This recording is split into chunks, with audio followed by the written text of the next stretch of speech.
Hello, and welcome back to the Community Agriculture Project podcast. I'm your host, Emily, and we're back with another episode for season 2, and so excited about it. In case you're new here, the Community Agriculture Project is a resource hub and documentation effort. We've actually been going for 5 years, which is something to celebrate. And we document through photography, blog posts, journalistic style writing, and the podcast, and also resource collection in the hub. So check out our website. We actually just redid our website, communityagproject.com. And yeah, thanks for tuning in. Without further ado, we are going to get started with our episode here and have our very special guests introduce themselves. Hello.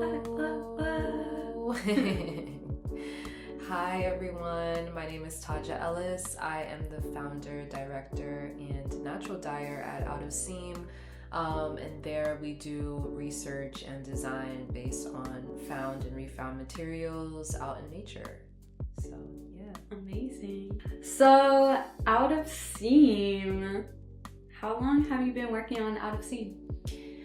So, yeah, going on 5 years now. Yeah, so same amount of time. Crazy. Yeah, I know. I guess it was the pandemic wave that got us all into our little bags and pockets. But yeah, my start was really incidental though. Like I didn't have any ambitions or prospects to do what I'm doing now. It kind of just fell into my lap and I just kept going with it. So I just trusted it and liked it and became super passionate and it got me here. Amazing. So I guess without being too corny, can you expand on what the threads of Out of Seam are? What are the threads that make it up? I mean, I guess if I had to categorize it into 3 pillars, it would be continuity, resurrection, and incision. I think the continuity piece being that, as a natural dyer, you're constantly interacting with the world around you and thinking about ways to express the most, get the most out of it that you can. So yeah, having it send oils maybe for months at a time, or the common way of putting it into water or distilling it with alcohol, just all these different ways to get the essence and the potency out of it is really significant. And then the resurrection is like the beautification, like how do we take these dead flowers, dead woods, dead whatever has been utilized, and then amplify it in its most beautiful, highest form. And usually that's expressed through its essence, which is the colors that we see.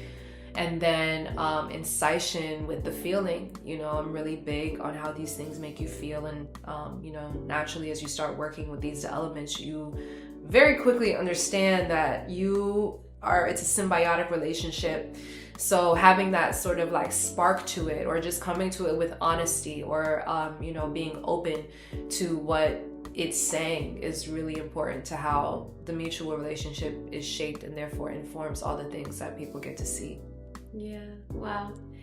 That's beautiful. Okay, so we're gonna go in so many directions because you just set us off with a beautiful foundation.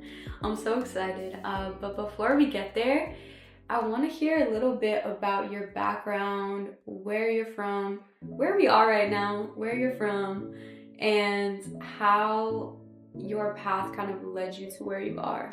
Yeah, so I'm from Brooklyn, born and raised, Bed-Stuy baby. We still out here, so yeah, definitely my family's still out there. I go see them. I'm currently in Bushwick right now, but yeah, I'm like a 20-minute walk away, so I'm very much in and of where I'm from. I have this saying sometimes where it's like you go all around the world just to come back where you started. So I feel like that's definitely been like a theme throughout my life. But yeah, as a New Yorker, I think just being of the culture is just naturally what's meant to be, and I think it informs a lot of my practice. So yeah, that's a lot of how I started, because I was working retail at the time, and then this OG just came in, Mr. Philip Perino. I'm gonna always shout him out. Yeah, this old Italian dude super just like fly. And that was like the first thing that immediately caught my eye. He had like inside out denim and spray painted silver Clarks and pinky rings and gold teeth, like the whole thing. And he's like 70, mind you, so he's also like gray and slouching. But I was so mesmerized because he's just like a typical Italian, you know, like you know. And I just never, not that I never, that's common, you know, you see that, but it's just like for it to like appear in that way, it was like a wizard, you know. And so he was very inquiring and curious and engaged, and just had a very specific intention with his questions on like, you know, is this, what kind of material is this, and flipping things inside out and the stitching on things and stuff like that. So I was just like, I was surprised to know that I knew more than I had recognized of myself to answer those things confidently. And so, you know, we began to chop it up, you know, just random, you know, just how it is, you know. And so and then he's just like, you know, you're funny, you're cute, you're a fly, like I like you, like just let's go out for coffee or whatever. And I'm not thinking much of it. And then we end up catching up, and then he shows me his entire archive of all these handmade clothes he'd been working on for like 30 years, and he was just selling them on the street. Just a regular person right on Fulton and Atlantic, like just selling stuff, but like snake skins, leathers, like all these different like 100% cottons, linens, like very like durable, sturdy stuff too, because he was previously like a janitor. Yes, and he used to work in like these buildings and stuff like that. So he was very concerned with like construction and gear and things like that, which our generation has become popular from an aesthetic perspective, but especially at that time when I started, which was around 2018, 2019, it was built on, that was a huge Carhartt moment, and everyone was doing reconstruction at that time and flipping stuff, and you know, every brand came out with their own collabs, but that came into like, that was just what he was already had been doing for many years. So I think because of the timing of it and like the organicism of that connection, and the fact that it was just a genuine curious process development, you know, and I was just very engaged. I learned how to sew. I learned how to, you know, make all these things, and then I just started to wear my pieces, and then naturally, like, people just started walking up to me, like, you know, I saw these and I like them and they're cool, can I have it? And I was just like, what, me? What? I don't know, like, I don't know what you mean, like, what? And, you know, I was nervous, you know, and I will never forget my first sale. Geneva, got to shout her out because she was the flyest girl in my high school at the time. She was just very admirable, I think, in a lot of ways, just the way she carried herself. So yeah, she bought the first pair of out of seam reconstructed Carhartt pants in 2019 for her birthday.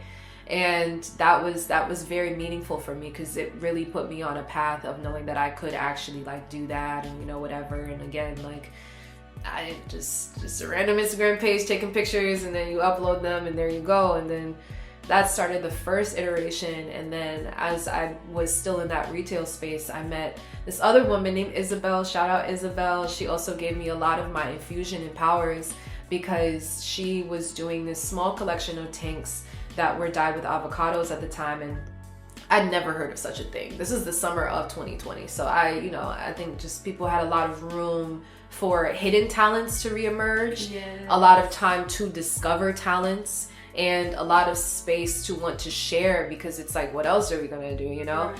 So during that time, again, curiosity and conversation took me a long way, and she was just like, ooh la la, wee wee, like, of course, you know?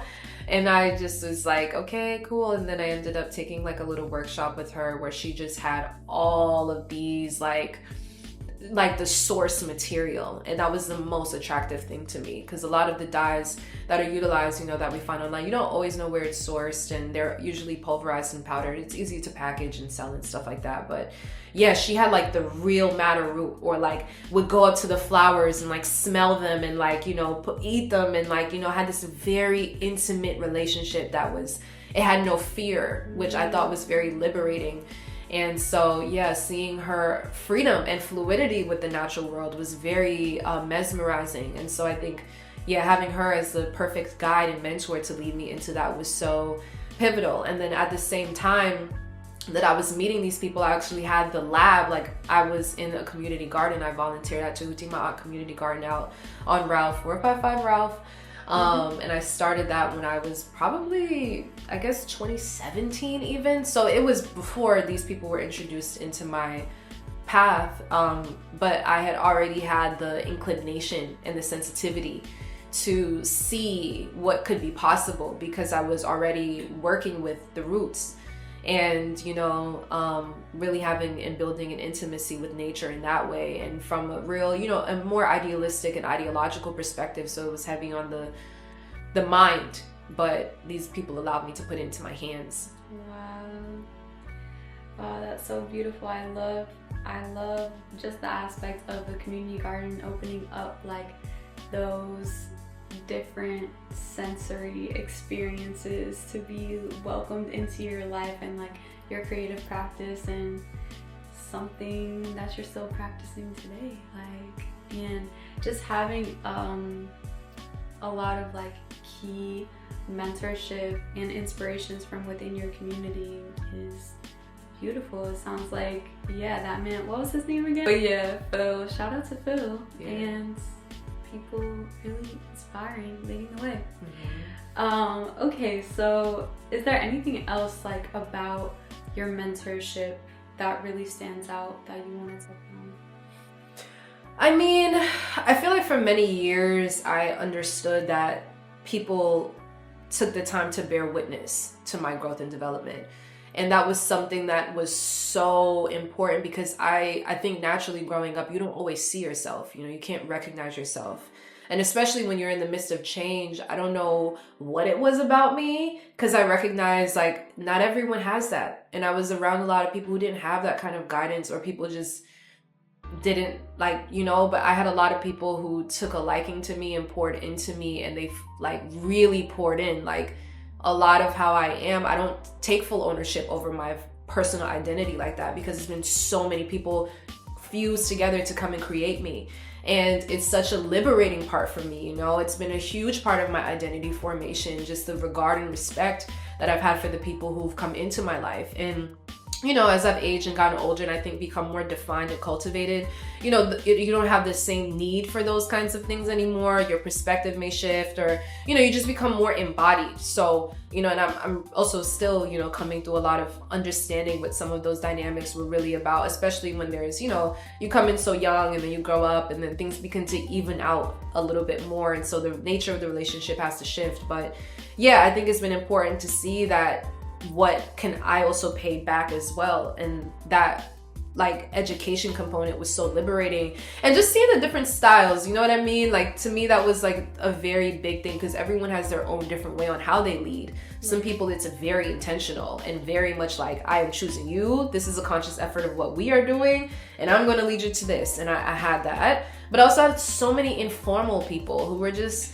people on the street, people in day-to-day life, people around the way who friends, even peers, like, you know, just I really relish in that point in my life. And even now I'm like, you know, these past 2 years I've been reconciling that I'm not that anymore, you know, I've been on my trajectory, so it's very different. But yeah, it's been very,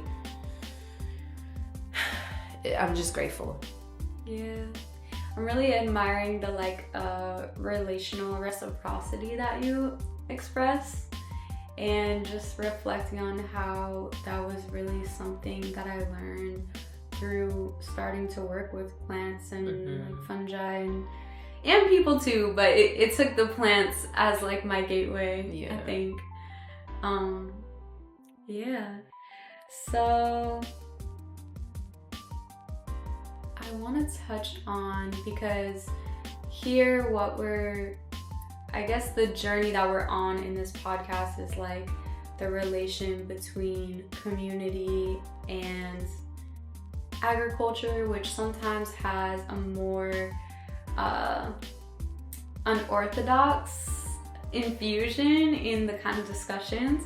So we're gonna get to how that ties in, but community and agriculture and how just like, yeah, what you create is influenced by your community and how your community influences what you create. So I feel like you already touched on a lot of that actually by going over your mentorship and influences of just like that pivotal time for you. But I would love for you to, just define community and what it means to you, maybe outside of what you've already touched on. Yeah, I love what you said about your relationship with the fungi and just the like telepathic communication that happens there, because you don't have words.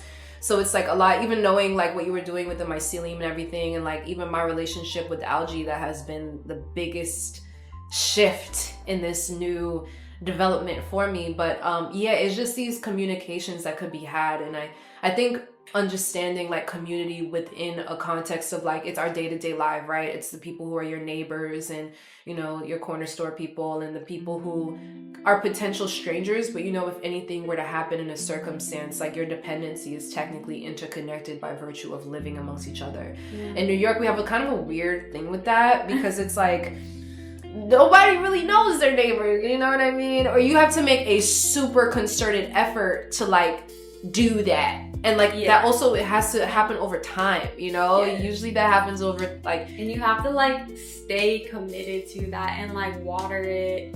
And and it is so easy to not do it and be isolated here, because like this system really does encourage so much individualism that you really think that you could do on your own. But for me, no matter how far deep I go into that mindset, I get to a point where I'm like, absolutely not. Like, there's no possible way I'm gonna do this. Like, of course not. And then it's also too, I think, by virtue of our lifestyles now as Gen Zennials, you know what I mean? A lot of us move every year, move countries, travel throughout the country, sublease every couple months, here one day, you know, live with your parents sometimes. That's been my lifestyle, you know? So I can attest to the fact where, I feel like majority of us at this point, where it's like, once you know, it's just the instability of like what community means. And I feel like that's created this orchestration where it's a lot of people have like a cultivated community, and that's usually built on the identity of an I, you know, I am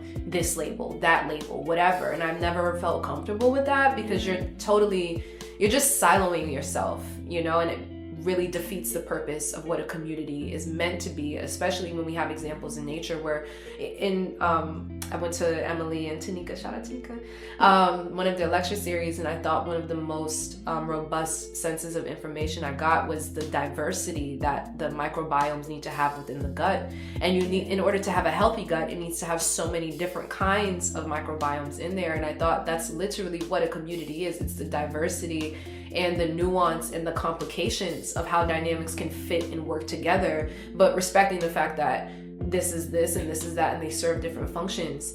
So it's like, I feel like to have those types of connections like are very flourishing, to understand how to put yourself in kind of these malleable situations, but also understanding that you are also a part of a larger whole. And even if you don't consciously do that, because I feel like there's a lot of things that we do that we don't always know that we're doing, you know? And I feel like that's a part of the like best part of living a life, you know, is like literally living the life. And it's just like, you go to the corner store, he sees you every fucking day. That's community, you know what I mean? You know, you go to your favorite, I go to my favorite store right up there on Nostra and Jasmine's, and just to get my re-up on herbs and, you know, body oils and stuff like that. He knows my mom, you know what I mean? It's just like, and I go there all the time. I specifically go because I want to support him, because I love his personality and his spirit. And it's just simple things like that where it's like you just keep with it, you know? Exactly.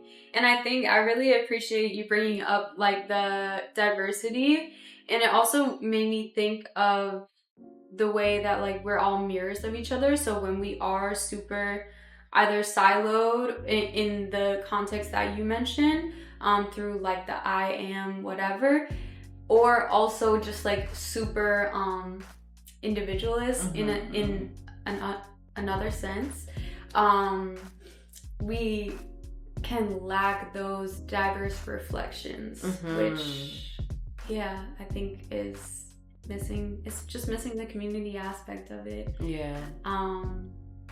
But that's really beautiful. Really beautiful. I saw this quote on Tumblr, and I feel like I might know the girl, but I'm not sure. And it was like, shifting the idea from people being mirrors and reflections to windows and doors. And I thought that was so beautiful because, yeah, we are in a collective experience. And I think leaning back to the community, like I really thought about that question because I've been thinking about it in terms of collective and in terms of like the psychological, the psychospiritual, and the actual like flow of how these things happen.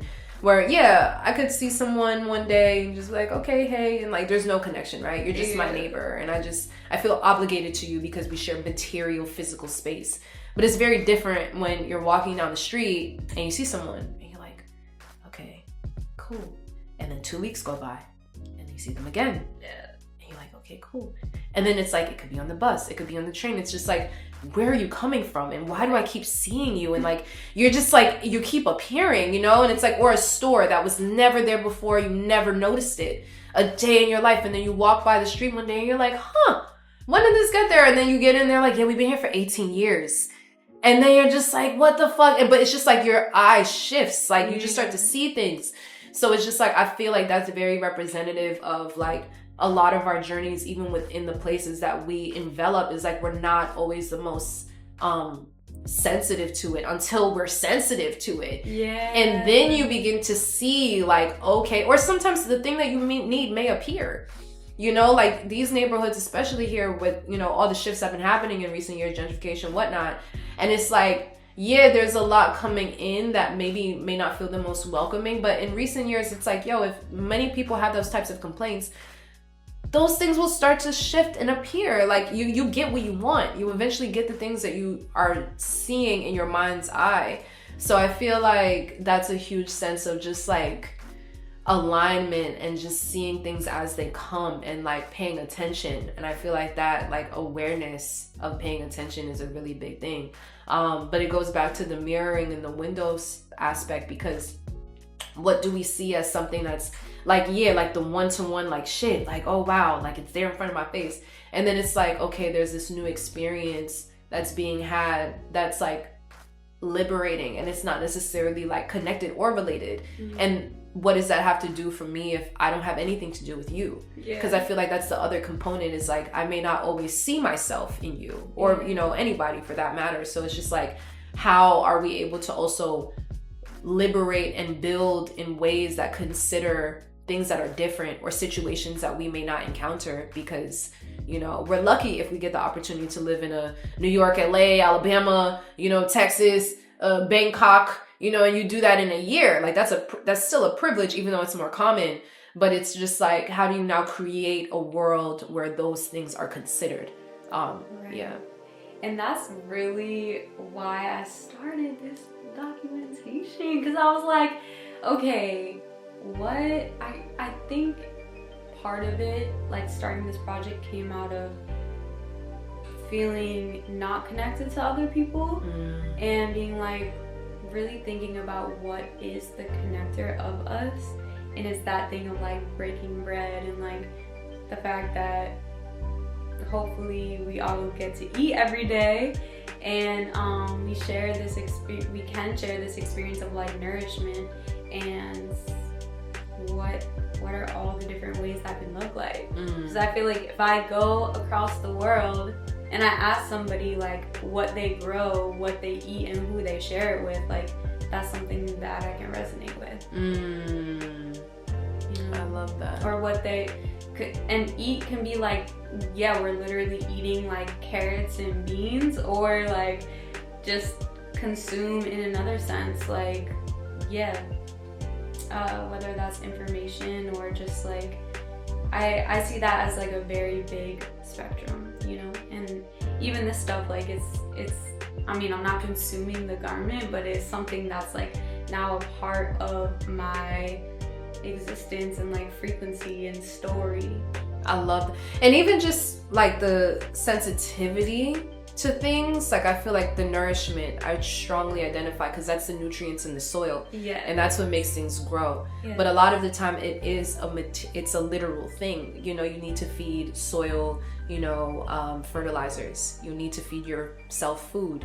You need to feed the things that you want to grow, ideas and thoughts. So it's a circulatory system is what the nutrients provides. Yeah. And you can really feel when something's infused with a lot of nutrients, a lot of knowledge, a lot of wisdom, a lot of time, a lot of maturation, a lot of marination, fermentation. I could keep going. Right. But you could really feel that because it's like you're full. Yeah. Like you feel very full. And I think like I'm very engaged and want to continue to be engaged with people who have very full nutrient systems like you're describing. Even with the garments, I feel like part of it is a beautification because it's adornment. Yeah. So people feel beautiful when they wear it, even though the process is really sticky, icky, stinky, and got all these things going on. But it takes a lot of calibration and ways to put these things together that informs how one feels when it's on you, because it amplifies how you look, and that's a sense of attraction, Yeah. and that's going to create a very different frequency for you as you continue to stunt. Right. And I really I was just thinking about the actual fullness that I feel when I'm wearing something that makes me feel so good. And even just for the people that are listening. So right now we're sitting in a studio of sorts that is filled with a lot of the garments and different dyes and color combinations, and I'm seeing the periodic table. Like we got a sewing machine over here. Like there's a lot of things brewing, and like literally figuratively. And I can't forget the peppermint. Right, there's literally peppermint on the stove. Like there's things in process out on the deck. Like there's a lot happening. And I came here for a garment last week, and some of the when I wear that garment, it's like I'm thinking about what was the plant that was used to transform this this piece of cloth or gauze or whatever it is. And I'm just like, that automatically is like shifting my frequency, because that's like what my mind is filled with when I'm wearing it. And that's just one element of it. But yeah, I just love to set the scene for people, so I digress. I love it. No, I love it. But it does go with this this continuity idea that like you mentioned, and the circular. Obviously, like circularity is a big word that comes up when people are talking about sustainability, which is like also a million things, has a million meanings and a million interpretations at this point. But yeah, the circularity aspect is something that I definitely want to highlight today, just because it's something that you obviously practice so well. Yeah, and I think like a lot of that has to do with thinking within and outside of systems, right? And like the best way to think outside of a system is to be intimate with the process yourself, because then you get to see it and you're hands-on with it, and it's like you create a meaningful relationship with it, and then things start to open up because of that, versus leaning, I feel like very early on, maybe year 2 or 3, where I was having a lot of difficulty categorizing what I was doing. I was having a lot of trouble because so many people imposed their ideas onto me on what they thought that was. Ooh. And that was it made it really hard, and I was kind of stubborn about it, where I was adamant. I was like, no, this is what it is. But it was very, I was still dibbling and dabbling in so many things, where it's like, well, at the end of the day, you are selling clothes. Yeah. And that was like, no, but I'm not a brand. Like, I'm not a business. And that was a really huge point of contention for me at some point, because it's like we still are operating within late stage capitalism, yes, but inherently that does define a sense of trade that is, the currency that we're using in those trades, like they influence people's sense of what value and meaning is, even within you having a meaningful process. So it was something that I constantly felt like I had to re-understand. And I feel like now that I've been leaning more into the research space, that's been a lot more liberating, because that was something I was already doing. And thank God the cultural zeitgeist caught up, because I was like, damn, I didn't have that word. And I know we're kind of over that word, right? But, you know, it still informs a lot of like, I am building and speculating and becoming more aligned with my values through this process that will now allow me to have more authentic and meaningful connections so we can build this new vision and world together. And I think that like, yeah, that feels a lot more honest and true to the things that I started 5 years ago. But 5 years ago, everyone's like, no, business, no, brand. And I'm like, no, like, that's not at all what I'm doing. Yeah. So I feel like it's finally like kind of catching up, like the narratives are starting to catch up, the way people understand these things, like, and the things that we desire for. It's like, what is each of our roles in the revolution, you know, and like understanding that we play many different parts. But yeah, like the thing that we're doing, you know, is going to create a means of meaningful exchange. Yeah. So many, just need to give a few snaps because wow, a little bit of chills. But yeah, I'm really in agreement. And what's the word that you said that we're trying to get away from? Was it zeitgeist or research or?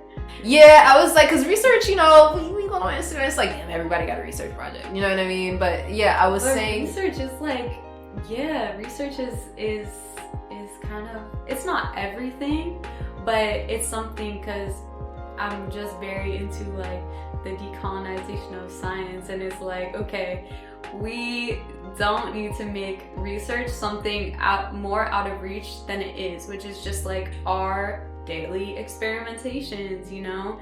And yeah, it's and even when you do that just by existing, like most of the time we do it just by existing, plus having intention behind something that we're curious about. Exactly. And it's like, just break down the word research. You're looking again. Yeah. That's all it means. Just exactly. Look again, look twice, look over, you know? So I just think that like, I'm really excited for a lot of these things. And I attend so many different lectures, talks, you know, whatever thought patterns and forums, because it's like, we are building new space. And like how we're doing that is so fascinating to me, because there's so many different angles you can take, and even within the angle there's so many different fractions. So it's like, how are you, you know, contributing and being a part of that? And yeah, I find like it to be really like, yeah, the research component is like where we kind of all are, because we're imagining, you know, we're thinking, we're configuring mentally like the things that we believe and want to see. And, you know, every group is going to have their own different definition. Unfortunately, we're in a country right now in America where there's a dominant position that is taking place, and then there's us on the ground who are doing, you know, the work. And, you know, I feel like a lot of that is also like the personal work that we're doing, you know, internally on being, you know, hopefully solid people, and how we do that onto ourselves, and how that's going to create, you know, a lot of these new societies. So I'm really excited about where the world is going to be in 2036 and 2048 and 2052 and, you know, all these things, because it starts now when we're trying to lay these foundations with thinking again, seeing again, you know, believing again. It's very solar punk and Aquarian coded. Like, this is just very Aquarian energy. There we go. And it's very solar punk there energy. We go. And I see that. Yeah. So yeah, I'm gonna use that as a transition for us, because something we have here to address is what you call solar seeds. So can you tell the people a little bit about what you mean by solar seeds? Oh man, so I kind of thought about this idea. So I'll start from the beginning. My family's from Central America, Belize, Central America, and there, in a lot of countries in the global south, we are the first ones to experience the real ramifications of what climate change actually is.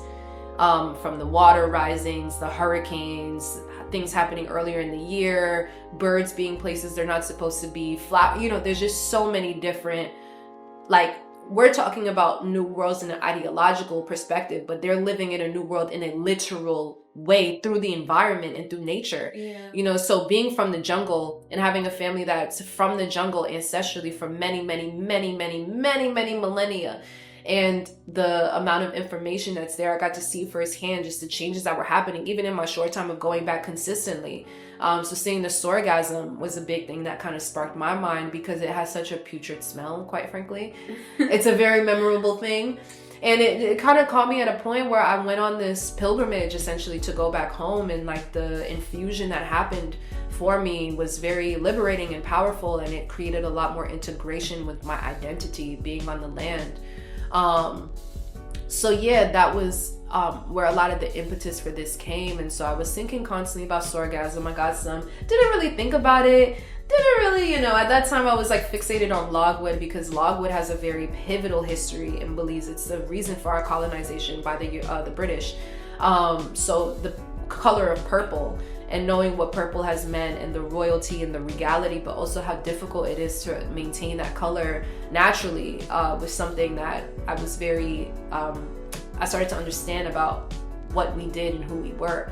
But the sea was a very different relationship that is what the sea is. It's ambiguous, it's wide and vast, it's very diverse, and where do you even start? So it has to come to you. It has to come to you. And so the sorghasm was apparent, and I was gifted some. And, many months later, I went through this residency, and there, we had these research practices and independent projects and stuff. And clearly I pitched what I was already doing, which had the closed angle, but I was interested in taking it to another space. And so I was in Belize at the time that I was having a lot of these, awarenesses. And in July of 2024, like salt came to me very strongly because it's the conduit for how all dyes in the alchemist space had existed into fruition. And so this relationship around sea salt and sea water, and knowing that I had been on a land, and knowing like my mother's side, they're Garifuna people, which are fishermen, they are fisher people. And so they operate on these ports throughout, the Caribbean Sea. And just knowing what that had meant for a lot of my emergence, I became very fascinated with salt. And it's just like it's been more of a symbolic thing for me rather than something I'm doing active, because there's so much to say about it. But the most attractive thing for me has been the preservation component and how it's used to bind things together. And so I was very fascinated at the time on, more speculative spaces on mermaids and just these aquatic creatures, and, just thinking about like, how could that even be on a biological level? Like, how could something of amphibious and, humanoid come together? And it's in the binding of the salt. That's how the atoms in these crystallizations come together in the body. So I was very enthralled by thinking about these acts of preservations and new creations of two things becoming one, like marriage. And so oftentimes within relationships, we think about the unity of two people, but there's also the third independent thing, which is the relationship itself, which is encapsulated by two people, but it takes on a life of its own. When you see two people walk in a room and you're like, oh shit, like that's a hot couple, like damn, like, or just the power or the regality, like whatever it is, or like damn, they are toxic, like they going through it. It's like it takes on a life of its own. And so I was very captivated by thinking about these third things, or like these third places that exist when two things come together, which is what creation is. It's the child, it's the third thing that comes. Well, I'm on life path 3, so hey. But yeah, so there was a lot of that coming through at the time. And so the sorghasm became a conduit for me to understand how this influx of heat and water rising in just this like almost violent way that the water was reacting, but knowing that it's technically still in homeostasis because it's reacting to its environment. So it's only violent based on our perceptions, based on being human and, the things that we build around it and the way that we want to control and temper these things. But its reaction or perceived overreaction is still in balance to what it needs. So yeah, I was captivated by those types of things. And then that led me into the algae space, which I, had general, I don't really know, but it was just more of an exploration around color extraction. And seeing that these reactions were happening, we're looking at them right now. I have algae altar over there. Literally, it's changed my life completely. And in a way I was not, like I'm saying, I've been having just so much new revitalization around the sea and salt and algae and everything. And so, yeah, it kind of comes into being with all 4 of the elements coming together. You know, it creates air, the CO2 levels that is birthed out of it, the heat and the photosynthesis that it's able to convert, you know, being in the sea, it being in the water, and then just being an element that's manifested as the earth. So many cultures, indigenous cultures, ancestral cultures, have been able to use this as a source of food, as a source of clothing, as a source of you know, so many different things that would be infused in the in their way of life, you know, just daily ways of life. So yeah, it's been a huge portal for me to understand these things and, you know, create these new materials in a different way.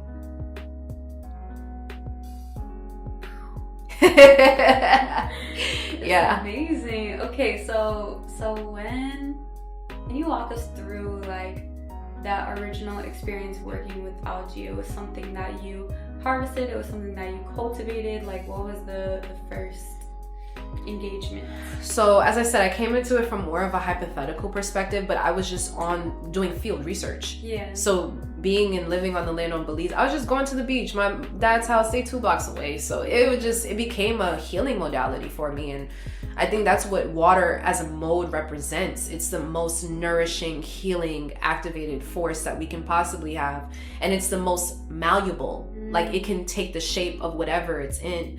And so I think on a psychological and symbolical level, like, it was very much like I would just go there and cry, not even know I was crying, but just releasing without, like, oh my God, take my whole heart. And just even the way the seas were dancing. So I would just be captivated by going there and just hanging out and, you know, naturally collecting things, oyster shells, algae stuff, bones even, you know, I was seeing a lot, and just watching how these things were shifting, you know, on the rocks. The ochre that was forming there was a response to being on air. So I was like, oh, like, that's why that forms, and just creating natural connections, which is what we'd always done.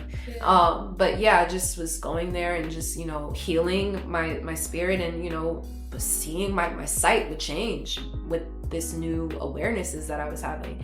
And so yeah, I just became to casually collect these things. Didn't really think much of it though, like I said, just having fun, you know, and just hanging out and just being by myself and letting that do its own thing. And so when I came back to the States, you know, a lot of other variables get involved when you come back to America, you know, so all the things. And you gotta, like, just maintain your light and, you know. Exactly. Yeah. And it's like that cotton eye. Solar seed. Exactly. You gotta nourish your solar seeds. And that is now I'm at the point, thankfully, where I've alchemized, right? Like, I've cultivated it, and it's like, it's present, and so I can see it, and it's like here. But there were many steps that it took to get here, and just the simple awareness of, like, just not even know what the fuck I was doing. Right. So that was the biggest thing, and I was like, I don't know what's going on, but I knew I needed change. And I knew I needed something different, because I knew I was different. And so I applied for this residency at Gen Space, and they are an open source lab, great resource. I highly recommend, great people there.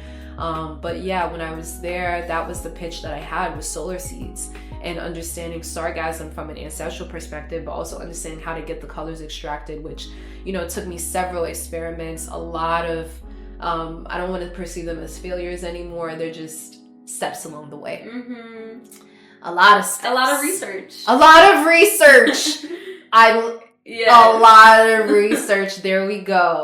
Yes. And I feel like that even within sciences, because I don't know, I've been rethinking like intelligence and how we perceive intelligence. And I feel like, you know, even now as we're iterating these frontiers, like, intelligence is going to take on a very different thing, because we're going to come across invisible warfare, you know, invisible things, like how tech and AI are now, or even, you know, sciences and stuff, but any of these fields, how they're going to be used to do what they are intended to do. And so our intelligence has to shift. Instead of thinking about these binary systems, it's like, you need all the things.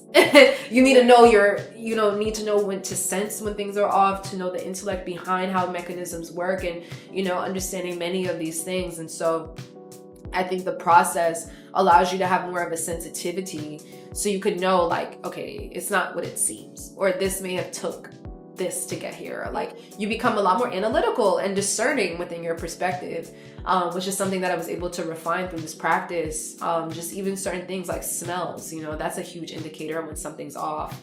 Or you know, seeing something where it's like, oh, I don't know how this changed from blue to green to white back to green again, like what was that, you know? Which has literally happened to me. Or even I was working with rhodophyta, which is a green algae commonly used, and that was, like I said, a red algae, and somehow it turned green, and to this day I still don't know why, but it was only one. And there's a theory that as the aerators are going, because you need aerators to encourage it, but as they're going, these bubbles form, and these little tiny bubbles just kind of talk to each other. Yeah. So, and then if you get enough of them, it can change the appearance of what it looks like. So I was very much like engaged. Because those are like chemical reactions that's happening. Like the gases have different compositions and like can carry different things. Mm-hmm. Crazy. It's wild. I'm in love. Like it put me on my path. Yeah. So yeah, but the algae is a very special thing because it's just so, you can do a lot. Yeah. You could just do a lot. There's literally like in the conversation of algae, there's so much to touch on. There's like nutritional aspects of it. There's just so many. Yeah. And even within my practice, like mainly dealing with textiles and materials, or at least that's my introduction in how I tend to understand the sciences, is turning them into like physical, wearable things. To get color from it depends, you know, like the spirulinas are commonly used, but I had to use ethanol extracts for a lot of them to extract the color. And even then, like the colors were not what you perceive them to be. They're like take on more of a yellow tinge, and more ethanol gets you more of a green. Mixing it and diluting it with different things would give you different spectrums. So it's like I'm learning the same things that I learned 5 years ago with the natural dyes of the plants. Now I'm just with sea plants. And in this next phase of experimentation with how they express themselves. That's beautiful. That's really beautiful. So, yeah, do you want to touch on anything else in terms of the different types of algae and just like the diversity of algae that you work with? Yeah. I am a super novice, so I'm coming into this from straight passion and curiosity and, you know, admiration, honestly. So far, I've worked with 4 strains. I've worked with chlorella, nanochlorepsis, rhodophyta, and a little bit of spirulina. I primarily was focused on the nanochlorepsis and the chlorella. Those are really good. You know, spirulina is commonly used as a nutriment supplement, like you were describing, but the chlorella is used for that, can be used for that as well. The nanochlorepsis I was working with, it's a little bit more of like a lighter area green from the extracts I've been working with.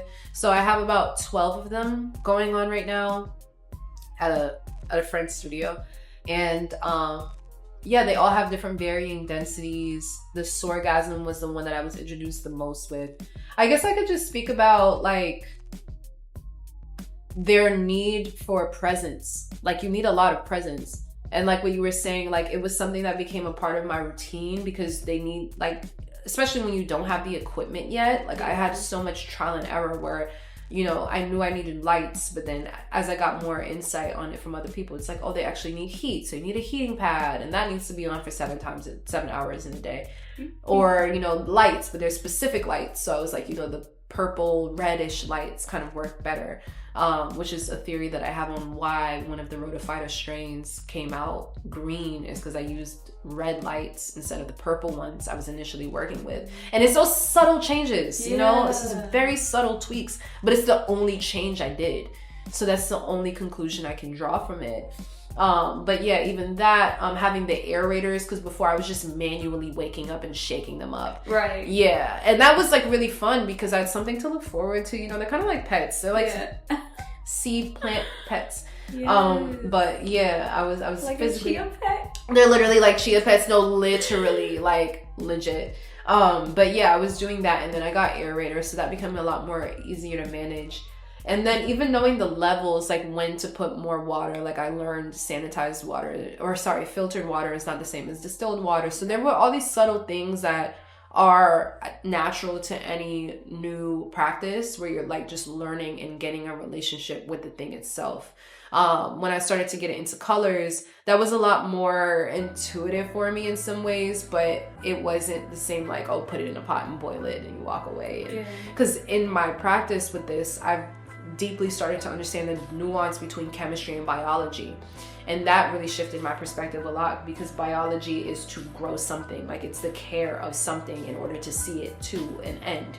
Or into something, to a start, really is what it is, because there's so many different trial and errors you need, and then the support, the constant support and nutrients to sustain its life, and then the like process on like the sensitivity on how to even like what to do with it when it's done, because it's so precious. Like you invested 6 years, 2 years, 5 years to get this one result that's so special to you, you know? And so I think that like connection with it was very like big for me to understand, versus like the chemistry, which is where I came into the sciences was through like a traditional alchemist lens. You know, you just put this and that and boil in trouble, and you know, you turn your cauldron and then poof, you get green. Like, you know, it required no real thought, just a lot of like intuition straight up, and just like a little bit of research. You know, maybe you want things a little better or brighter or this or that, but at the end of the day, you always will see something, you know? So it's a very magical experience,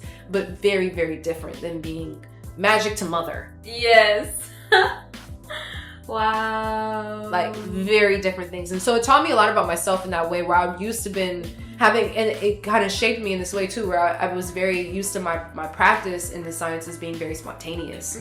You know, I wake up one day and, you know, as long as I have all these things together, and then boom, boom, boom, and then poof. And then as long as I had the right material and I treated that properly. And so I had this difference with what I was like, just the spontaneity it cultivated and my sensitivity.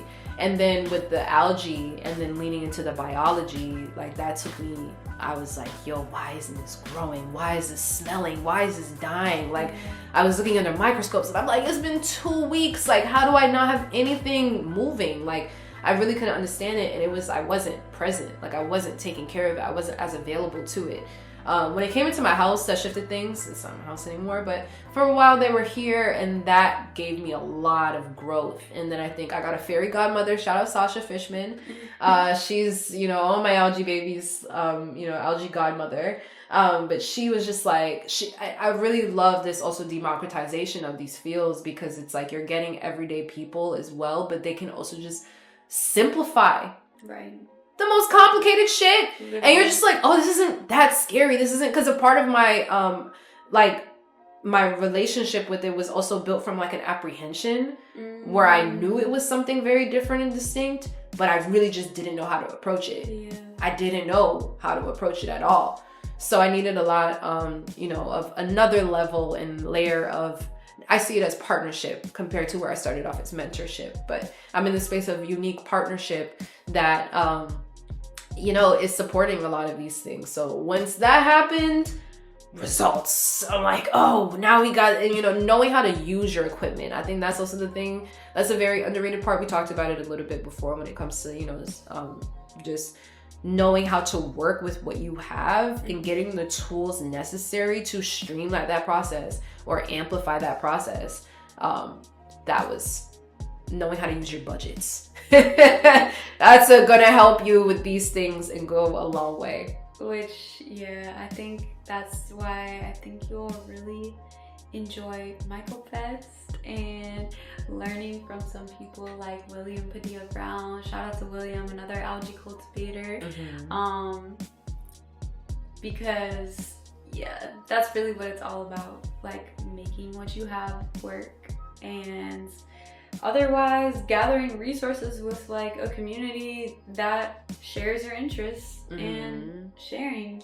And even coming up with our own ideas on like what to do. Because I think by nature, I'm always like not a result, but I always think about how things can be. Yeah. You know? So I think coming back into our initial conversation on community, and leaning into the collective aspect of this unification of thought and thinking about how things appear. Like Emily and I had our first conversation. It was very inspiring because we were talking about like the collective spirit being a place of where dreams are and where where feelings are, and having this ability to like co-think and co-be without words.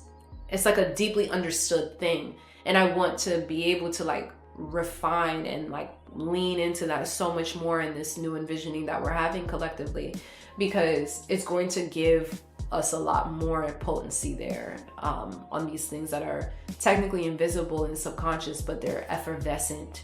And it's like when we start having those conversations, we could think like, oh shit, I didn't know algae could be this. I'm like, yeah, bro, came to me in a dream. Like, I don't even know where it came. Like, you know how many times I've thought about algae oils, and like I will do it because I have to do it because it's so strong, but it's came to me in this like other back part, and now it's like a thought, and now it's a motivation space.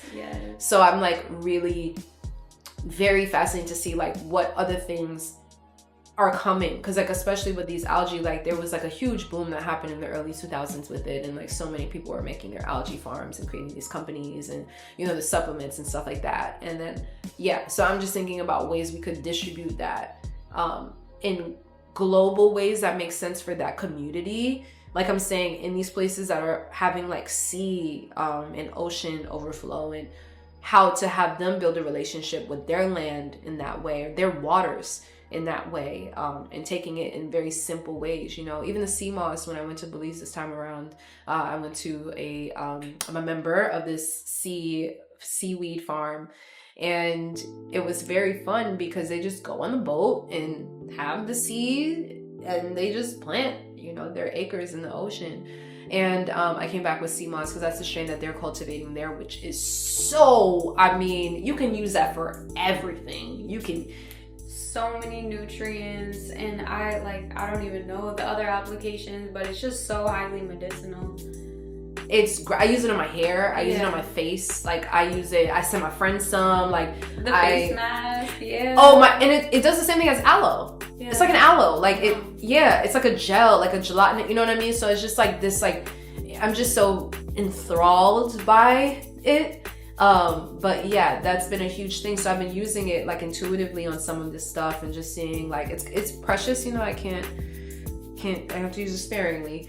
But so precious, it's so precious. And that's one of my favorite when things. When you come across those really special things, or just like when you start sourcing at really, really just like, I don't know, just sourcing better and sourcing closer, then everything just becomes so much more precious, because then you go back to the things that are very widely available and questioning what is the source, where is the transparency, like all of those things.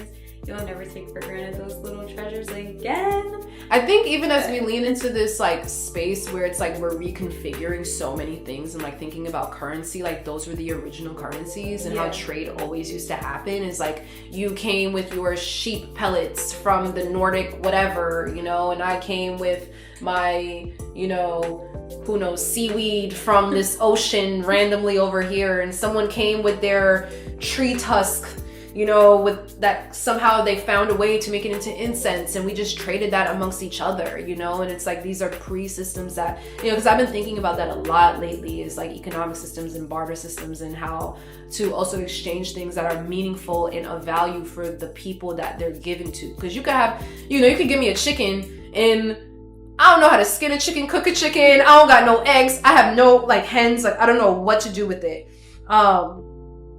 I wouldn't know what to do with it. And then it's like, but how can I give you something that's meaningful to you that I have, and you can give me something that's meaningful to me? And a lot of that requires listening. A lot of that requires seeing what's open and available, and seeing like direct application on how you can utilize this thing, and give you the education and to support to build the confidence in order to do that. So I feel like there's a lot of room that we have now to like create, you know, and like even just thinking about this idea of gifts, you know, like just bearing on gifts and giving, you know, because there's no such thing as lack. You know, that's a system that we inherited, a way of thought that we inherited. But there is a thing on being precise and specific, and that's what creates the preciousness of these things. Is they're special. Yeah. They're actually special. Like, it took a long time to get this color. Am I gonna waste this color? I don't even know if I'd even sell these colors. Right. You know what I mean? Like, they're priceless. Priceless. Because it took so much from me to get there, you know? So I think thinking about things like that is going to be really important, and like just the journeys that we have to go on to get the things that we have, and like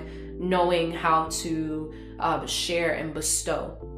Yeah, and shift value. Like, for a lot of people, I think it's going to look like shifting value and like learning how to value something that's so precious, when we're really just like imbued from every angle to value like the dollar. Yeah, you know? Exactly. And it's like, there's so much more to life that you need, you know? Or it's like, before people, like, yeah, and like not even just some hocus pocus shit. Like, literally, like if someone gives you seeds, you can feed yourself for the entire season. Yeah. You know, all you need is the knowledge. You just need to know how to do it. Yeah. But yeah, it's just so many ways to take these types of conversations that I'm really excited about, you know, and moving forward with that. And I think a lot of it is happening in the algae space, like in a specific way that's very, because I don't know, I feel like the algae people very similar to the mycelium people, where they're just freaking geeks, but there's so many oh my goodness, the psilocybin people are just so like, as you know,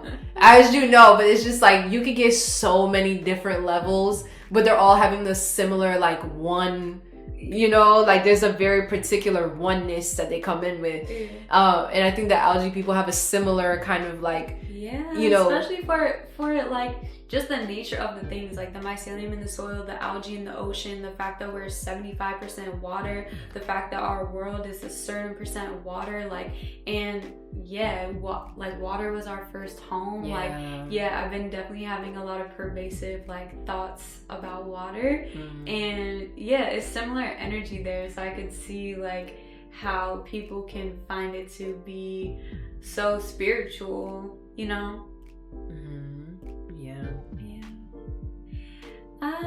Wow. Okay.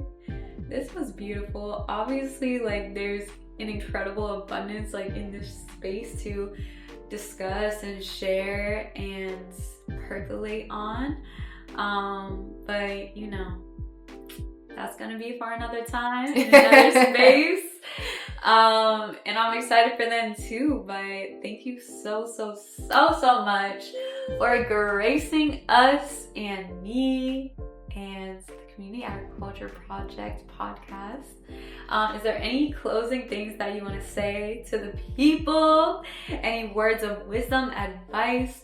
How can people find you and support you in your missions? Oh man, let's get it together, everybody. Right. All we have is each other. So let's get it together. Find your thing, find your niche, find your lane, get really good at it, talk to people, connect, come with curiosity, embrace interest, humility, and let's see what we could do. You could find me on Instagram right now. That's my main platform, at @outofseam 2_. I'm working on my website again, which should be up early spring, early April. So that will be outofseam.co. And email me. You can always reach out, email me. I will give you my number, but I gotta, we gotta build that first. And my email is nin@outofseam.co. So yeah, thank you. This is beautiful and very